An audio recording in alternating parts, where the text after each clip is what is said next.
All right, so this is our fifth and final chunk of inheritance, looking at causes of genetic variation. So there are many things that lead to genetic variation that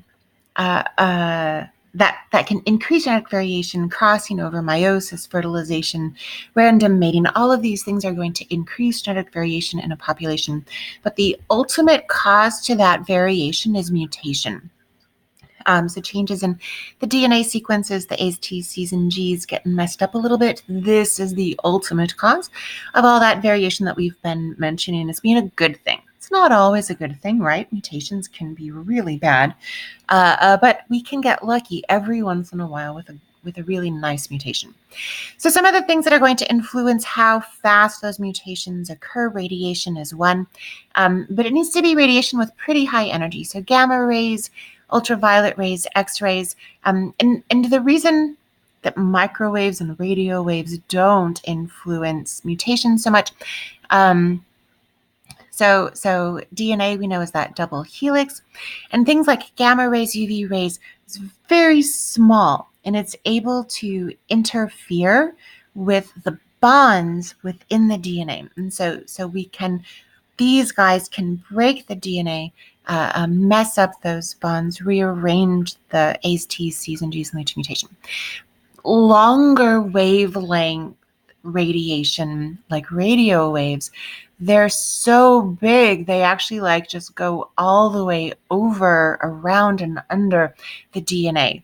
There's no getting in between those letters, messing up those chemical bonds. So definitely those high energy wavelengths are going to mess with our DNA. Gamma rays, UV, X-rays. Don't worry about your microwave. Don't worry about radio waves or whatnot. So high energy radiation.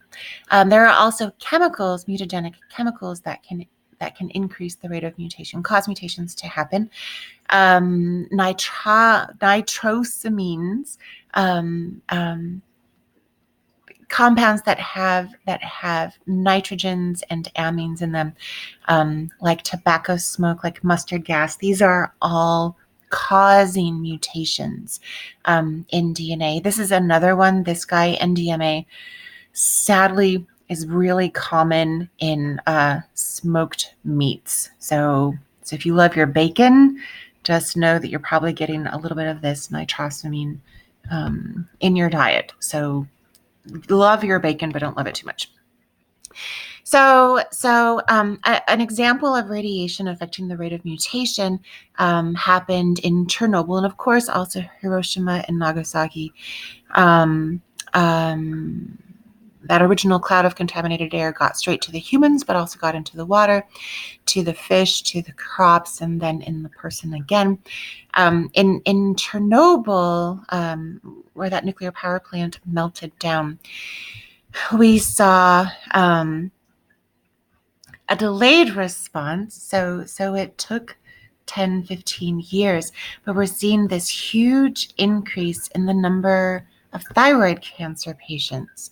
And so the particular way that the radiation was released in Chernobyl seemed to have had the biggest effect on thyroid cells, and resulted in a lot of thyroid cancer, especially in the younger people who were growing really fast at that time. And so here is a map of Chernobyl. The plant is here. We have these closed zones. So this part, no humans are supposed to be there. There are people there. Gypsies moved in and took over a lot of the buildings and the land that was there, which is interesting and scary.